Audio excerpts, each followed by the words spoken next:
और बड़ी खबर आपको बता दें, दिल्ली शराब नीति केस से जुड़ी बहुत बड़ी एक खबर आ रही है। मनीष सिसोदिया, अरविंद केजरीवाल कोर्ट से बरी कर दिए गए हैं। राउस एवेन्यू कोर्ट से सिसोदिया, केजरीवाल बरी। तो दिल्ली शराब नीति से जुड़ा ये मामला है और इसको लेकर बड़ी खबर ये कि राउस एवेन्यू कोर्ट ने मनीष सिसोदिया को बरी कर दिया है। अरविंद केजरीवाल को भी मामले में बरी कर दिया है। इस वक्त की बड़ी खबर आपको बता रहे हैं। दिल्ली शराब नीति से जुड़ा ये बड़ा मामला और एक बहुत बड़ी राहत ये आम आदमी पार्टी के लिए।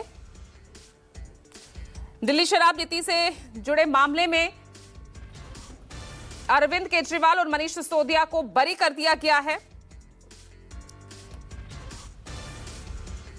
और ये इस वक्त की बड़ी खबर, इसको लेकर सुनीता केजरीवाल यानी अरविंद केजरीवाल की पत्नी, उन्होंने कोर्ट के फैसले पर एक्स पर पोस्ट भी किया, लिखा कि सच की हमेशा जीत होती है। इस वक्त की बड़ी खबर, अरविंद केजरीवाल और मनीष सिसोदिया को शराब घोटाला में बरी कर दिया गया है। संजीव त्रिवेदी वरिष्ठ सहयोगी जुड़ गए हैं। एक बहुत बड़ी राहत संजीव इसे कही जाएगी। लगातार जेल में भी रहे और मनीष सिसोदिया तो काफी लंबे समय तक वो जेल में रहे। हालांकि उसके बाद जो है ट्रायल बेशक चल रहा था, लेकिन बरी होना बहुत बड़ी राहत।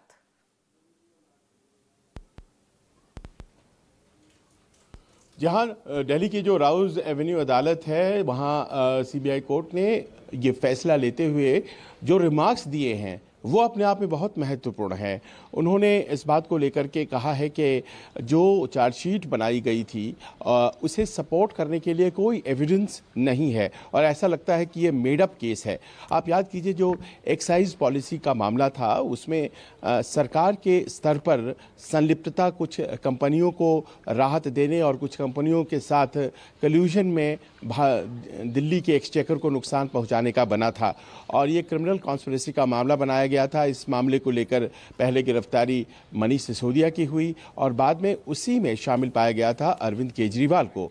और ये कहा गया था कि ये दोनों जो कि सरकार के बड़े ओहदेदार थे, उन्होंने सरकार की नीतियां ऐसी बनाई जो कि कुछ कंपनियों को फ़ायदा दे रही थी और दिल्ली में जो शराब नीति थी उसे ट्विस्ट किया गया।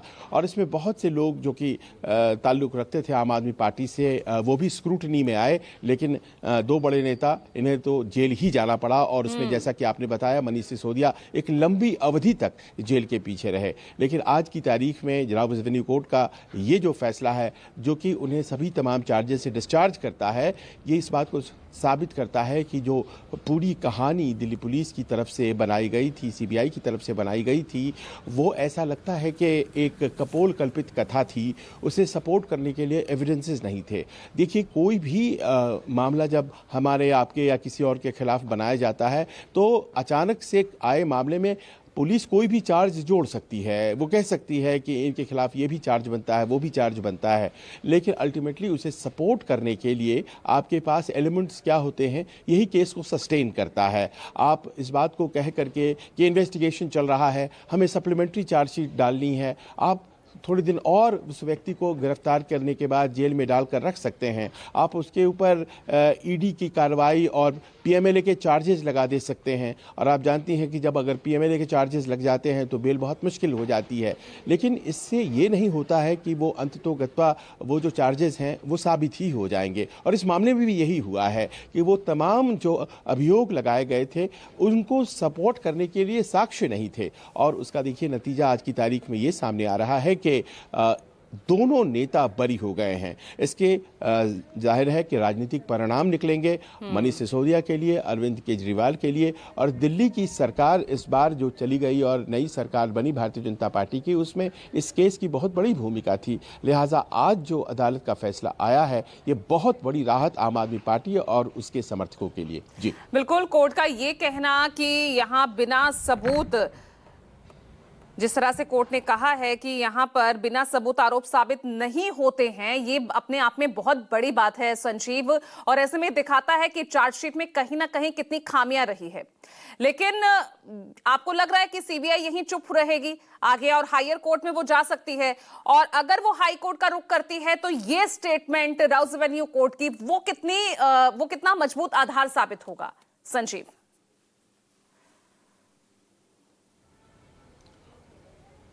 देखिए, जाहिर है अपील में जा सकती है और ये अधिकार होता है। हमारे यहाँ जो त्रिस्तरीय व्यवस्था होती है उसमें अपील में जाया जाता है। पर इस मामले को किस वक्त ये डिस्चार्ज किया गया है, ज़रा ये देखिए। ये फ्रेमिंग ऑफ चार्जेस के वक्त ही कर दिया गया है। ये अदालत का अपना फैसला होता है कि जो भी पुलिस की तरफ से, और यहाँ मैं सीबीआई कहूँगा, जो भी एक चार्जशीट लगाई गई है उसके ऊपर तमाम विवेचना के बाद कोर्ट चार्जेस को फ्रेम करता है और उन चार्जेस को फ्रेम करने के बाद उन्हीं चार्जेस के ऊपर अल्टीमेटली केस आगे बढ़ता है। और ये चार्जेस जो होती हैं उस व्यक्ति के खिलाफ होती हैं जो एक्यूज्ड होता है, और कोर्ट तय कर देता है कि इन मामलों में आप अपना स्पष्टीकरण दीजिए क्योंकि आप पर इस तरह के चार्जेस बनते हैं। लेकिन चार्जेस फ्रेम करने के स्टेज पे ही अगर कोर्ट नहीं पा रहा है कि कोई आधार है इन्हें एक्यूज्ड बनाए रखने का, तो फिर ऐसे में आपके पास बचता क्या है? आप अपील में जाकर के क्या कहेंगे? क्योंकि वो कह रहे हैं कि इनके ऊपर कोई आपराधिक साजिश बनती ही नहीं है पूरे दिल्ली एक्साइज पॉलिसी मामले में। अब अगर ऐसा है, उनको सपोर्ट करने के लिए चार्जेस नहीं है, तो फिर आप हाई कोर्ट या उसके ऊपर जाने की बात कैसे सोचेंगे? जब तक कि कोई नई बात सामने आप लेकर के नहीं आते हैं, तब तक में ये जो अवेलेबल साक्ष्य आपके पास है ये इतने काबिल नहीं है कि कोर्ट स्पेशल कोर्ट में ही सस्टेन कर पाते, खड़े रह पाते। आपने कहानी तो बना दी थी, लेकिन उसे सस्टेन करने के लिए आपके पास एविडेंसेस नहीं थे। और ऐसे में जाहिर है कि अगर यहाँ पर वो बरी हैं तो उनका केस बहुत मजबूत हो जाता है और फिर इसके बाद उनको और ज़्यादा इम्प्लीकेट इन्हीं साक्ष्यों के आधार पर आगे किया जा सकता है। इस बात की संभावना जरा कम है। ठीक है, संजीव आप बने रहिए। इस बीच देखिए, सुनीता केजरीवाल जो कि अरविंद केजरीवाल की पत्नी है, उन्होंने कोर्ट के फैसले को लेकर एक्सपर्ट पोस्ट भी किया है, जिसमें सुनीता केजरीवाल लिख रही हैं, सच की हमेशा जीत होती है। पिछले कुछ सालों से भारतीय जनता पार्टी जिस तरह से शराब घोटाला कर रही थी और हमारे ऊपर आरोप लगा रही थी, आज कोर्ट ने सारे आरोप खारिज कर दिए और जितने भी एक्यूज्ड थे सबको डिस्चार्ज कर दिया। हम हमेशा कहते थे सत्य की जीत होती है। हमें भारतीय न्याय प्रणाली पे भरोसा है। मैं जज साहब का बहुत बहुत शुक्रिया अदा करता हूं जिन्होंने हमारे साथ न्याय किया, सत्य की जीत हुई। मैं हमेशा कहता था कि भगवान हमारे साथ है। मोदी जी ने और अमित शाह जी ने मिलके आजाद भारत का सबसे बड़ा राजनीतिक षड्यंत्र रचा। आम आदमी पार्टी को खत्म करने के लिए आम आदमी पार्टी के सबसे बड़े 5 नेताओं को जेल में डाल दिया गया। यहां तक कि सिटिंग चीफ मिनिस्टर, जो आज तक भारत के इतिहास में कभी नहीं हुआ, सिटिंग चीफ मिनिस्टर को उसके घर से घसीटकर जेल में डाला गया और 6 महीने तक जेल में रखा गया। हमारे उप मुख्यमंत्री मनीष सिसोदिया जी, उनको लगभग 2 साल तक जेल में रखा गया। पूरा का पूरा फर्जी केस था। हमारे ऊपर कीचड़ फेंका गया। 24 घंटे टीवी चैनलों के ऊपर डिबेट चलते थे, खबरें दिखाई जाती थी, केजरीवाल भ्रष्ट है, केजरीवाल भ्रष्ट है।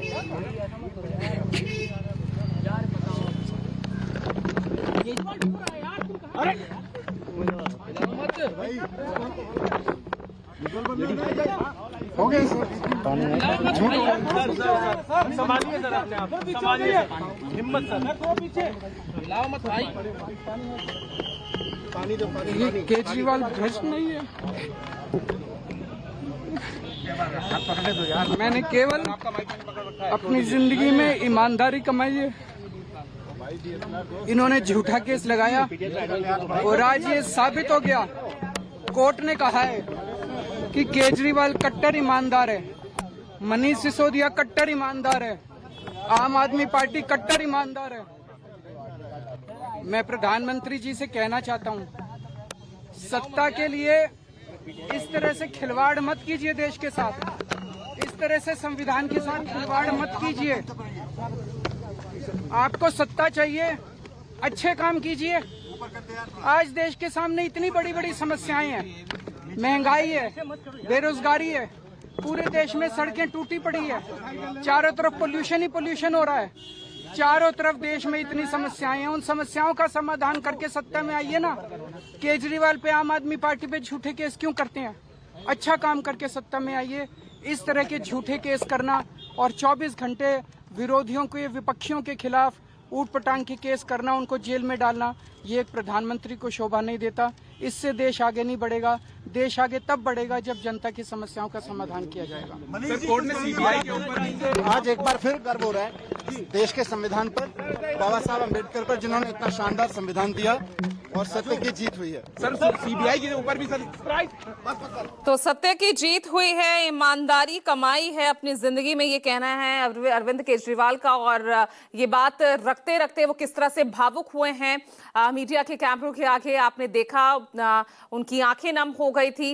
अरविंद केजरीवाल ने सीधे तौर पर कहा कि ये भाजपा का षड्यंत्र था, मोदी शाह ने राजनीतिक षड्यंत्र रचा, ये आम आदमी पार्टी को खत्म करने का षड्यंत्र रचा गया, लेकिन भारतीय न्यायपालिका पर उन्हें पूरा भरोसा था और सच्चाई की जीत हुई है।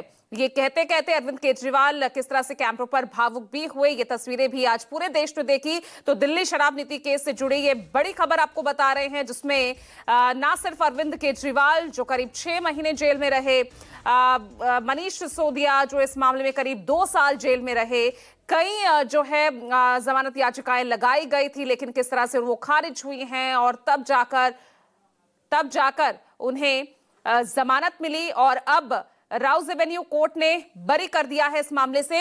अनुराग ढांडा आम आदमी पार्टी से हमारे साथ जुड़ रहे हैं। अनुराग, बड़ी जीत आम आदमी पार्टी की।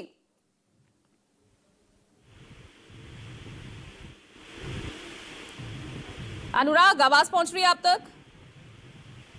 देखिए, निश्चित तौर पर बड़ी जीत है और साथ ही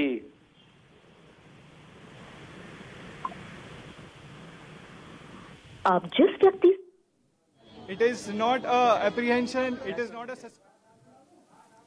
it is a court who has gone through everything, and after going through everything, every statement, every document, it has held that there is no charge which is made out against Mr. Kejriwal and the other accused person, which includes Mr. Manish Sisodia. Sir, काफी court जो है वो court ने court की है कि भी जो प्रोफेशनल स्टेटमेंट था प्रोसिक्यूशन विटनेस का, वही चार्जशीट में नहीं सीबीआई ने लगाया। इन लेखों पे क्या कोर्ट ने कहा है? I would not go to everything, but court ने एक रिमार्क किया है कि court during the proceedings in charge had asked for the confessional statement which was made in 3064. The investigating officer perhaps had stated that it is not with him. The court has noted that in the sealed cover it is very much there. It was a copy which was given to him, and that statement was never produced in the charge sheet. And in fact, there were various statements which are taken even after the confessional statement, which the court had said that you can't do it. Once there is a full disclosure made in the confessional statement, which is not produced in the charge sheet, how can you take other statements?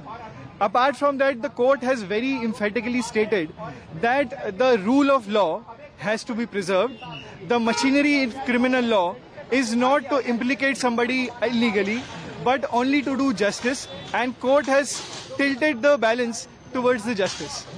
Sir, एक और चीज कही, जो price fixation का मामला था उसमें कहा कोर्ट ने कि वो पूरा डेलिब्रेशन, डिस्कशन और जो ईएम का अप्रूवल था उसके बाद ही किया गया। सो एलिगेशन सीबीआई का ये था कि जो पॉलिसी बनाई गई उसमें मैनिपुलेशन किया गया, उसमें फर्जी दस्तावेज जोड़े गए। कोर्ट ने ये कहा है कि जब एक्साइज पॉलिसी बनी उसके जितने भी एविडेंस, जितनी भी कोर्ट फाइल, जितने भी कैबिनेट नोट, जितने भी ऑफिशियल नोटिंग है, अगर आप उनको देखेंगे तो आप पाएंगे that the policy has been put to every institution in the machinery, and it can not be said that only one person has made this. In fact, the court has drawn a parallel where the court had said that the policy was also given to the office of Honorable LG. Honorable LG has also looked at it, and Honorable LG has also approved the policy. The court had said that if you are making Mr. Manish Sisodia or Mr. Kejriwal as an accused, why was not other person who were involved in the excise policy not made an accused? After that, the court had said that after seeing what has happened, how the policy was framed, it is actually seen that every institution, every stakeholder has been taken into confidence, and the file has gone to every stakeholder, and at no point of time there was any doubt which was framed at that contemporaneous point of time against the policy. और संजीव हमारे साथ लगातार बने हुए हैं। संजीव, अपने आप में बड़ी बात है अगर वकील जिस तरह से ये बात बता रहे हैं कि एक्साइज पॉलिसी को लेकर जो फाइल जो बनाई गई थी वो हर इंस्टीट्यूशन तक, हर स्टेक होल्डर तक भेजी गई थी, बिना उनकी अप्रूवल के आगे कुछ नहीं हुआ है, तो क्यों यहाँ पर सिर्फ अरविंद केजरीवाल और मनीष सिसोदिया ही दोषी हैं?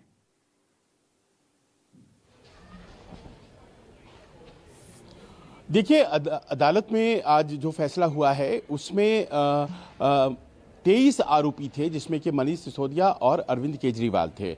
और इनके ऊपर जो चार्जेस थे मुख्यतः करप्शन के, उसमें ये था कि जो एक्साइज पॉलिसी की फ्रेमिंग हुई थी 2021 में, उसमें जानबूझकर ऐसे गैप्स और लूप होल्स छोड़े गए थे जो साउथ के एक लॉबी को, साउथ की कुछ कंपनियां थी, उनको लाभ पहुंचाती थी।